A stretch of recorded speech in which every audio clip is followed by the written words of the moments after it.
अस्सलाम वालेकुम। इस वक्त हम लोग पंजाब असम्बली में मौजूद हैं। हमारे साथ पीटीआई के एमपीए मुसर्रत चीमा मौजूद हैं। हम इनसे जानते हैं कि जो मुस्लिम लीग नून के रहनुमाओं 12 रहनुमाओं पर पर्चे हुए हैं और वो इसको इंतकामी कार्रवाई करार दे दें। हम इस बारे में जानते हैं कि ये क्या कहती हैं। जी ऐसे अपने आप को मतलब ये इंतकामी कार्रवाई है, तो जो 25 मई को इन्होंने किया था वो क्या था?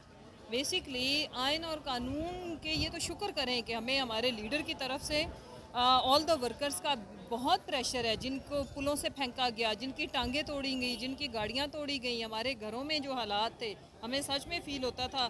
मैं भी खुद जब 780A की पेशियां देते हुए ATC कोर्ट्स में जाती थी कि क्या वाकई दहशतगर्द हैं। शुक्र करें कि हम तो आइन और कानून के मुताबिक हौसले से, तसल्ली से, सुकून से इनके साथ ये जो जायज़ जिसके ख़िलाफ़ कार्रवाई बनती है वो करें। जिस दिन हमने इनका तर्ज हुकूमत इख्तियार किया ना, तो ये भी अपने ये जो इधर मज़लूम बनने का नाटक कर रहे हैं ना, ये भी लंदन में जाके सांस लेंगे। जी शुक्रिया। जी मुसर्रत चीमा का यही कहना था कि हम जो कानून में रहते हुए उसके मुताबिक कार्रवाई कर रहे हैं। जब इनके मुताबिक करेंगे तो इनको मुँह की खानी पड़ेगी। शुक्रिया।